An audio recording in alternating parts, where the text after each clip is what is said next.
একটা হচ্ছে মৃত্যুদণ্ড দিলে সেটার কার্যকর করার পন্থা, সেটা আমরা 374 দেখলাম, 75 দেখলাম, 76 দেখলাম, 379 দেখলাম, 381 দেখলাম। এখন হচ্ছে মৃত্যুদণ্ড দিল না,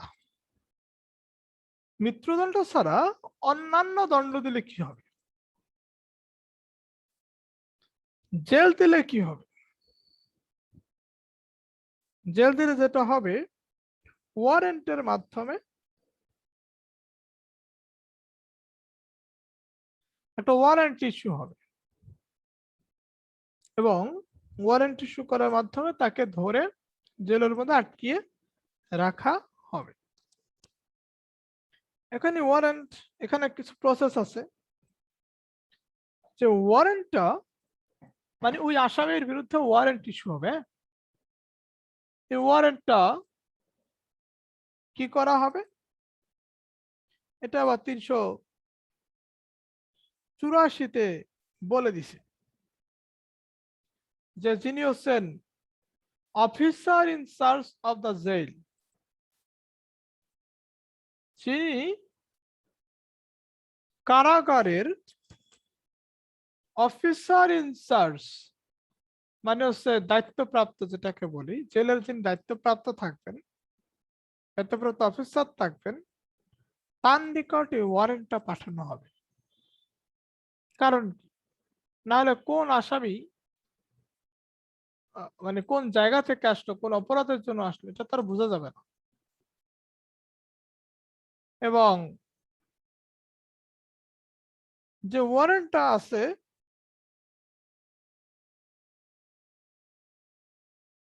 আপনার when the prisoner is to be confined, যখন হচ্ছে প্রিজনার মানে হচ্ছে, প্রিজনার বাংলা হচ্ছে কয়েদি, কয়েদি মানে হচ্ছে এখানে অ্যাকিউজড, যিনি অভিযুক্ত, in a jail the warrant shall be lodged with the jailer। আপনার যখন হচ্ছে কোনো আসামিকে জেলে আটক রাখতে হবে, তখন হচ্ছে সেই ওয়ারেন্টের কপিটা যিনি হচ্ছেন জেইলর আছেন তার নিকট পাঠাতে হবে। তাহলে 383-তে বলছে ডেথ সেন্টেন্স তারা অন্যান্য সেন্টেন্স কিভাবে কার্যকর হবে,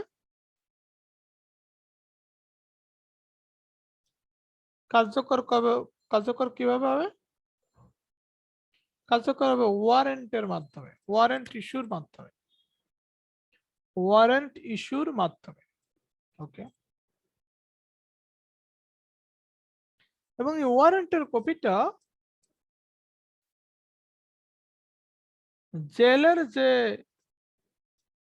দায়িত্বপ্রাপ্ত অফিসার থাকবেন তার নিকট পাঠাতে হবে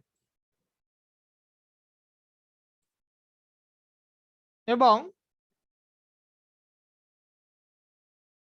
মানে জেলারকে জানাতে হবে, জেলারকে এই ওয়ারেন্টের বিষয়ে জানাতে হবে। একটা হচ্ছে যে আমরা ডেথ সেন্টেন্সকে কিভাবে কার্যকর করতে পারি, মানে বাস্তবে দেখতে পারি যে এই লোকটা মারা গেছে বা এই লোকটার মারা গেছে না, এই লোকটার মৃত্যুদণ্ড হয়েছে। আর অন্যান্য দণ্ড কিভাবে 383-তে আমরা দেখলাম, 383-তে আমরা দেখলাম যে ওয়ারেন্ট ইস্যুর মাধ্যমে। এখন প্রশ্ন হচ্ছে, আমরা একটা দেখলাম যে মৃত্যুদণ্ড দিতে পারে আদালত, আরেকটা হচ্ছে আদালত জেল দিতে পারে, আরেকটা হচ্ছে আদালত জরিমানা করতে পারে অথবা জেল সহ জরিমানা করতে পারে, ঠিক না? এভাবে তো শাস্তিগুলো হয়। 386 386 ধারা, 386 ধারাতে বলছে warrant for levy of fine, warrant মানে পরোয়ানা জারি করা for levy of fine, fine বা অর্থদণ্ড আদায়ের জন্য ওয়ারেন্ট ইস্যু করা। বাট প্রেক্ষাপটটা কিন্তু আলাদা, এখানে দুইটা প্রেক্ষাপটের কথা বলছে। It may issue a warrant for the levy of the amount by attachment and sale of any movable property belonging to the offender. যদি দেখা যায় যে কোনো মুভেবল প্রপার্টি, অস্থাবর সম্পত্তি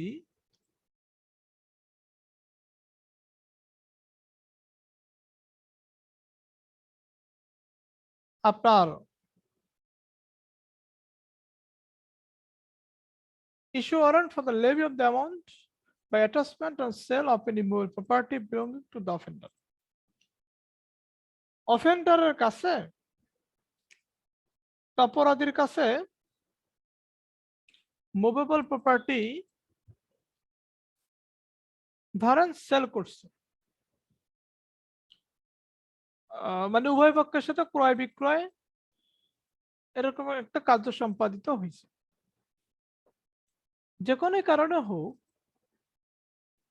যে একজনে এখানে ফ্রড করছে, শাস্তি হলো তার জরিমানা। মানে জরিমানাটা আদায় করবে কিভাবে?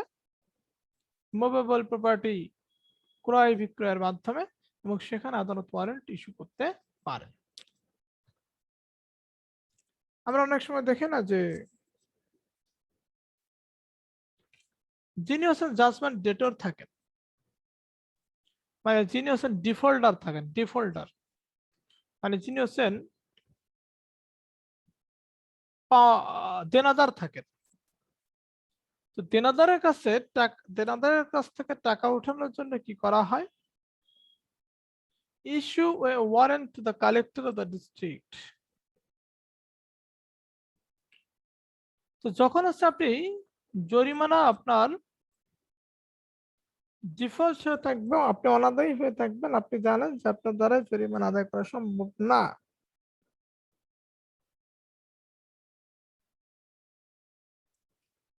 তখন এই জরিমানা আদায়ের দায়িত্বটা দিয়ে দেওয়া হয় district কালেক্টরকে,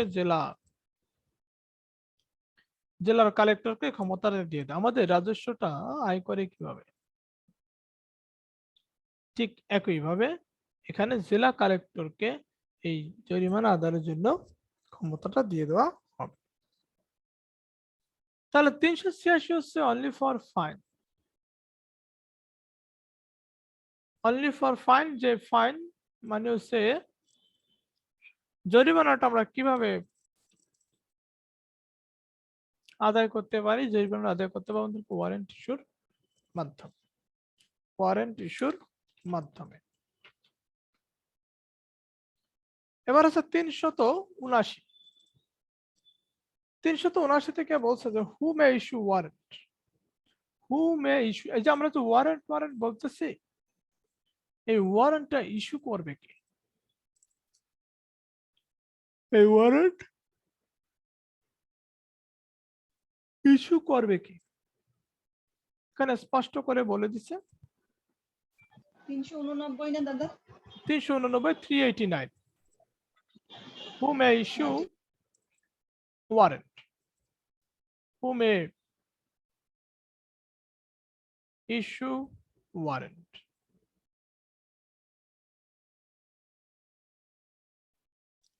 who may issue warrant অর্থাৎ ওয়ারেন্ট ইস্যু করবে কি? এখানে স্পষ্ট করে বলে দিছে every warrant for the execution of any sentence may be issued either by the judge or magistrate, either by the judge or magistrate,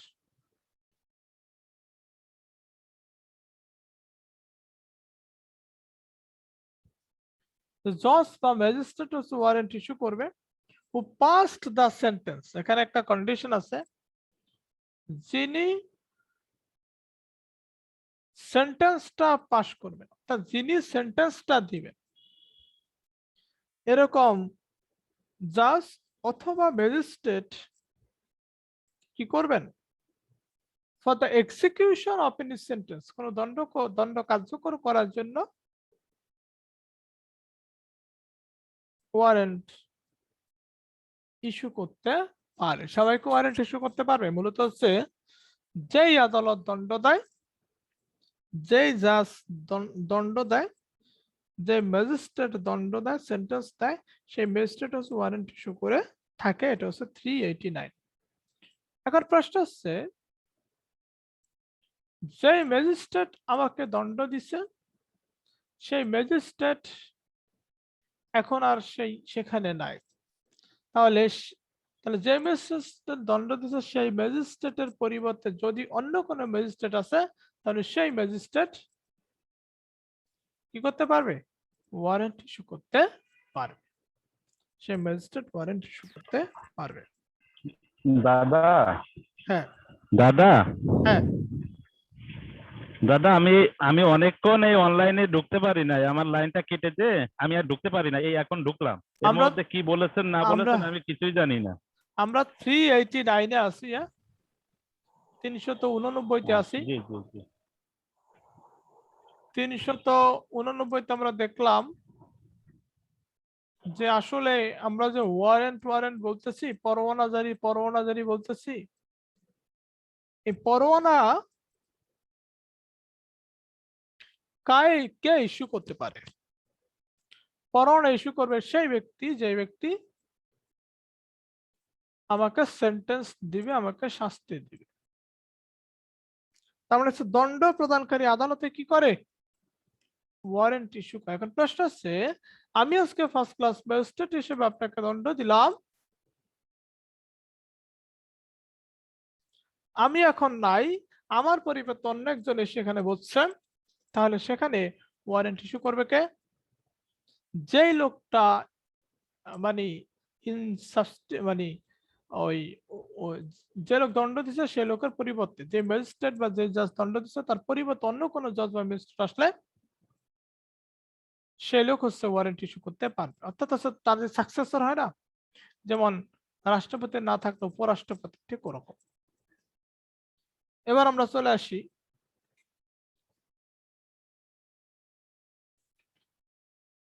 এবার হচ্ছে আমাদের এগুলো দরকার নাই। 401। আচ্ছা, এখানে 399-তে একটু দেখি। 399, 339, এখানে বলছে when any person under the age of 15 years is sentenced by a criminal court, যদি 15 বছরের নিচের কোন শিশুকে কোন ক্রিমিনাল কোর্ট ফৌজদারি আদালত ইমপ্রিজনমেন্ট দেয়, তখন সেই ইমপ্রিজনমেন্টের পরিবর্তে তাকে কি দিতে হবে? রিফরমেটরি, তাকে রিফরমেশন করার সুযোগ দিতে হবে। অর্থাৎ 15 বছরের নিচে কোন ব্যক্তি যদি ফৌজদারি অপরাধে অভিযুক্ত হয়, তাহলে তাকে শাস্তি না দিয়ে কি করা হয়? সংশোধনাগারে রাখা হয়। এটা হচ্ছে 339। আবার যদি বলি, সিআরপিসির কোন ধারা মতে 15 বছরের কোন ব্যক্তিকে সেন্টেন্স দেওয়া যায় না? এটা হচ্ছে 399 ধারা। এবার হচ্ছে 401, power to suspend or remit sentence. এখানে বলছে যে গভর্নমেন্ট মানে সরকার কি করতে পারে? সরকার হচ্ছে কোন দণ্ডকে সাসপেন্ড করতে পারে, মানে স্থগিত করতে পারে, রিমিট করতে পারে। রিমিট মানে হচ্ছে বাতিল, মওকুফ করতে পারে। এটা হচ্ছে সরকার। সরকার কোন অভিযুক্তর দণ্ড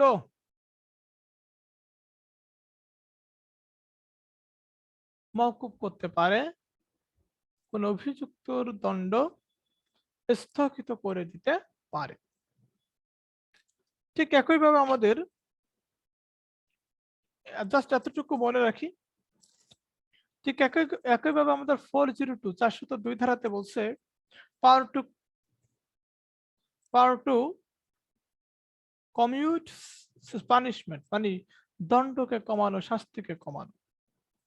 এখানেও ঠিক একইভাবে বলছে দ্য গভর্নমেন্ট মে, সরকার, without the consent of the person sentenced, যে পারসনকে সেন্টেন্স দেওয়া হয়েছে তার মতামত ছাড়া, কমিউট এনি অফ দ্য, মানে মানে সে কি করতে পারে, কোন সেন্টেন্সকে কমাতে পারে। তার মানে আছে 402 তে বলছে যে যার শাস্তি মওকুফ করবে, যার শাস্তিটা কে কমিয়ে নিয়ে আসবে, তাকে ইনফর্ম করার দরকার নাই, তার কাছ থেকে কনসেন্ট নেওয়া দরকার নেই। সরকার এটা করতে পারে, সরকারের সেক্ষেত্রে পারমিশন নিতে হবে না। এবার 402 এর 402 এর ক, 402 এর বলছে প্রেসিডেন্ট পাওয়ারের কথা বলছে,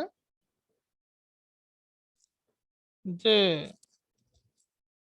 যখন হচ্ছে কোনো ডেথ সেন্টেন্স হয় তখন সে মৃত্যুদণ্ড কমাতে পারে বা হ্রাস করতে পারে প্রেসিডেন্টের ক্ষমতা গিয়ে বলছে 402 এর কতে, প্রেসিডেন্টের ক্ষমতা গিয়ে বলছে 402 এর কতে, প্রেসিডেন্টের ক্ষমতা হচ্ছে 402 এর ক।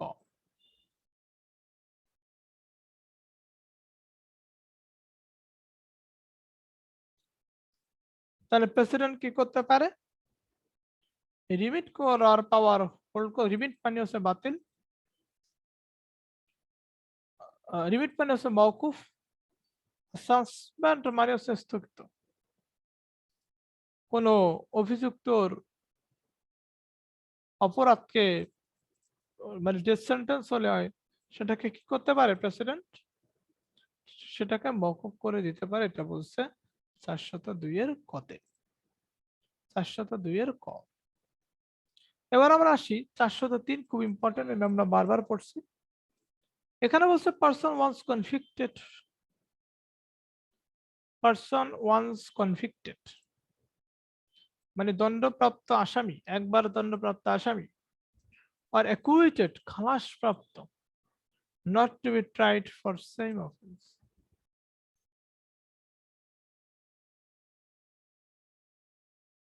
তাদেরকে একই অপরাধের জন্য বিচার করা যাবে না, নট টু বি ট্রাইড, আবার বিচার করা যাবে না। মানে হচ্ছে কোন অপরাধী যদি শাস্তি পায় বা সে খালাস পায়, একজন অপরাধী যদি শাস্তি পায় বা খালাস পায়, তখন সেই শাস্তি বা খালাসের বিরুদ্ধে নতুন করে একই বিষয়ে ওই ব্যক্তির বিরুদ্ধে, ওই আসামির বিরুদ্ধে, যে আসামি অলরেডি শাস্তি পেয়ে গেছে,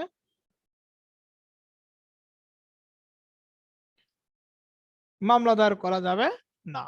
এটা আমাদের স্পষ্ট করে আছে 35(2)তে, আর্টিকেল 35(2), মানে সংবিধানের, এখানে স্পষ্ট করে এই কথাটাই 403 ধারাতে বলছে। আর আমরা কি প্রিন্সিপাল আকারে পড়ি, প্রিন্সিপাল অফ ডাবল জিওপার্ডি। ডাবল মানে দুই, দ্বৈত, জিওপার্ডি মানে বিপদ, দুইবার বিপদ, মানে একই বিষয়ে দুইবার বিপদ হতে পারবে না। তাহলে তো আর বিপদ তো আর তাহলে আর শেষ হবে না।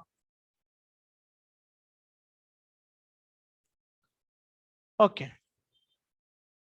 তাহলে 403 এর মূল কথা হচ্ছে, কেউ যদি কনভিক্টেড হয়, কেউ যদি দণ্ডপ্রাপ্ত হয়, কেউ যদি অ্যাকুইটেড হয়, কেউ যদি খালাসপ্রাপ্ত হয়, তাহলে অ্যাকুইটেড পারসনস এর বিরুদ্ধে নতুন করে বিচার কার্য পরিচালনা করা যাবে না, বিচার কার্য পরিচালনা করা যাবে না। এটা হচ্ছে 403 ধারাতে। 403 ধারাতে এক্সপ্লেনেশনে দেখেন কি বলছে, the dismissal of a complaint the stopping of proceedings under section 249 or the discharge of the accused is not an acquittal for the purposes of this section. মানে যেখানে আমরা ডিসচার্জকে অ্যাকুইটাল বলতে পারবো না, আমরা অভিযোগ খারিজকে অ্যাকুইটাল বলতে পারবো না। 249 ধারাতে আমরা দেখি যে ম্যাজিস্ট্রেট আদালতের বিচার প্রক্রিয়া বন্ধ রেখে ম্যাজিস্ট্রেটের মতো করে জাজমেন্ট দিচ্ছে। তাহলে বিচার কাজ বন্ধ রেখে যখন ম্যাজিস্ট্রেট বিচার কাজ বন্ধ রাখে তখন হচ্ছে সেখানে ডাবল জিওপার্ডি অ্যাপ্লাই হবে না। অর্থাৎ আপনি ওই একই বিষয়ে না, অর্থাৎ আমি সেই বিষয়ে নতুন করে মামলা দায়ের করতে পারবো, ওই একই বিষয়ে আমার মামলা দায়ের করতে পারবে। যদি ডিসচার্জ হয় পারবেন না, যদি প্রসিডিংস বন্ধ করে 249 অনুসারে 249 ধারা অনুসারে তাহলে হচ্ছে ডাবল জিওপার্ডি নীতি অ্যাপ্লাই হবে না। আর যদি কোনো অভিযোগ খারিজ হয় তাহলেও ডাবল জিওপার্ডি প্রিন্সিপাল অ্যাপ্লাই হবে না। অর্থাৎ নতুন করে খারিজ আদেশ হলে নতুন করে আবার একই বিষয়ে মামলা দায়ের করা যায়। এটা 403 এর এক্সপ্লেনেশনে বলছে। ওকে, আমরা 403 পর্যন্ত পড়ি, আমরা পরবর্তী দিন ক্লাস করি। 403টা কিন্তু এখানে গুরুত্বপূর্ণ একটা বিষয় যে ডিসচার্জ শব্দটা বারবার চলে আসতেছে অব্যাহতি বিষয়টা, কিন্তু এখানে বুঝতে হবে যে সে আগে তার দণ্ড হয়েছে কিনা, আরেকটা হচ্ছে যে আগে সে ওই অপরাধে খালাস পেয়েছে কিনা। যদি দণ্ড বা খালাস জড়িত থাকে তাহলে সেই অপরাধের জন্য আবার পুনরায় বিচার করা যাবে না, বিচারের আওতায় নেওয়া যাবে না। এটা হচ্ছে প্রিন্সিপাল অফ ডাবল জিওপার্ডি। হ্যাঁ দাদা। কিন্তু দাদা যদি অব্যাহতির মুক্তি পায় তাহলে বিচার করা যাবে, তাহলে যাবে। যদি মুক্তি পায়, যদি অব্যাহতি পায় তাহলে যাবে। দাদা এটা এক্সাম্পল দিবেন? এক্সাম্পল তাহলে একটু বুঝতে সহজ হতো। হ্যাঁ, এক্সাম্পল হচ্ছে আমাকে হচ্ছে একটা মামলায় জেলে নেওয়া হলো, তো আমাকে বিচার প্রক্রিয়া শেষে 5 বছরের জেল দিল। তো দেখা গেল যে 5 বছর জেল খাটার পরে জেল থেকে বের হলাম। আমি যেই কারণে জেলে গেছিলাম সেই কারণটাকে ইস্যু করে দাঁড় করিয়ে অন্য পক্ষ কি করলো, আমার নামে আরেকটা মামলা করে দিল। তখন আদালত দেখবে যে আগে একই অপরাধে শাস্তি হয়ে গেছে, তারপরে নতুন করে আবার বিচার শুরু করা যাবে না। আবার আমার নামে অভিযোগ গেল, বিচার প্রক্রিয়া শেষে আমাকে খালাস দেওয়া হলো। আমাকে যখন খালাস দেওয়া হলো তখন অপর পক্ষ বা অন্য কোনো পক্ষ নতুন করে আবার একই বিষয়ে মামলা দায়ের করলো। আদালত তখন ওটাকে আর নিবে না, কারণ একই বিষয়ে নতুন করে মামলা দায়ের করা যায় না। তো যে বিষয়ে আপনার খালাস হয়ে গেছে, যে বিষয়ে আপনি দণ্ড পেয়ে গেছেন। ক্লিয়ার? মোটামুটি বুঝেছি।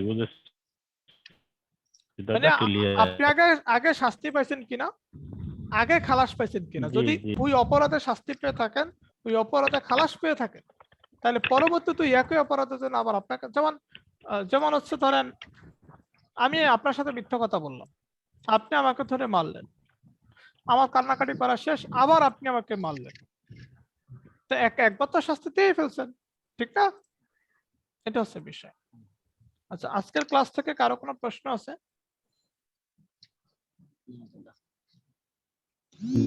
দাদা আমাদের নেক্সট ক্লাস কবে হবে? বৃহস্পতিবার। আমাদের বৃহস্পতিবার এবং শনিবার, এই তো? শনিবার বৃহস্পতিবার ফিক্সড। দাদা আমি ওই যে 374 পর্যন্ত দেখেছি, এরপরে অনলাইনে আমার কি সমস্যা হয়েছে আমি আর ঢুকতে পারি নাই। যদি ওইটার কোনো ব্যবস্থা করা যায় তাহলে আমার ওইটা গ্যাপ আছে। না, ওটা তো রেকর্ড দেওয়া হবে। ওই রেকর্ডিং দেখেন, তারপর যদি প্রবলেম হয় আমাকে জানায় না। জি। ওকে, ঠিক আছে তাহলে। স্যার ওই যে 381 ধারায় বলছিলেন যে স্যার হ্যাঁ, এই যে মৃত্যুদণ্ড কার্যকর করার ক্ষেত্রে যদি দণ্ডটা কার্যকর করা হয় তখন কি করবে? দণ্ড কার্যকর করে যদি রায় দেয় তখন কি হবে? দণ্ডটা যখন কার্যকর করে ফেলবে 381-তে, জি স্যার, জি তখন হচ্ছে কি করবে, মানে জি একটা হলো আমার হচ্ছে যে হাইকোর্ট ডিভিশনের ডেথ সেন্টেন্স কনফার্মেশন হয়ে আসলো, তখন হচ্ছে দণ্ডটা কার্যকর জি করে ফেললো। হুম, জি দণ্ডটা কার্যকর করার ফলে এটা তো কাউকে না কাউকে জানাতে হবে, ঠিক না? মানে যদি মহিলা ওই যে স্যার বলছেন যে মহিলা গর্ভবতী যদি হয় তখন না গর্ভবতীর না না ক্ষেত্রে না না কি না, এটা তো গর্ভ এটার জন্য তো আলাদাই সেকশন 382। হ্যাঁ, এখানে হচ্ছে যে 82? জি স্যার, জি 382। মহিলাকে সেন্টেন্স দিছে, মানে ডেথ সেন্টেন্স দিছে, মৃত্যুদণ্ড দিছে। জি স্যার, তো যখন মৃত্যুদণ্ড জি দিছে তখন দেখলো মহিলা প্রেগনেন্ট। জি স্যার, প্রেগনেন্ট, জি স্যার। যখন হচ্ছে মহিলা, তখন প্রেগনেন্ট খালাস হওয়ার পরে কি মৃত্যুদণ্ড দিতে পারবে না? না প্রেগনেন্ট, না প্রেগনেন্ট থাকলেই তো ওই ইনস্ট্যান্টে তো হাইকোর্ট ডিভিশন বলবে ঠিক আছে, তার যাবজ্জীবন কারাদণ্ড হোক। জি স্যার। যেহেতু মৃত্যুদণ্ডটা ও কার্যকর করতে হয় মোটামুটি ভাবে সাথে পারবে সাথে, না, তো জি আপনার পরবর্তীতে আর পারবে না, মানে তার যাবজ্জীবন কারাদণ্ড হিসেবে সে থাকবে আর কি। মানে তাকে আবার সে যাবজ্জীবন এক্ষেত্রে কারাদণ্ড মৃত্যুদণ্ড, থেকে যখন তার প্রেগন্যান্সি থাকবে না তখন তাকে আর জি মৃত্যুদণ্ড দেওয়া যাবে কিনা, না তখন তাকে আর মৃত্যুদণ্ড যাবে না, দেওয়া যাবে না। দেওয়া যাবে না। জি স্যার, ঠিক আছে। ঠিক আছে তাহলে। দাদা গতকাল যে ক্লাসটা হয়েছে ওইটা একটু রেকর্ড দিলে তাহলে আমি তো জানতে পারিনি যে ওটা ক্লাস রেকর্ড হবে। দেওয়া হয়েছে, রেকর্ড তো দিয়ে দিচ্ছে দাদা, রেকর্ড দিচ্ছি, দিয়ে তাই না? দিচ্ছে। দেওয়া আছে। ঠিক আছে। আচ্ছা।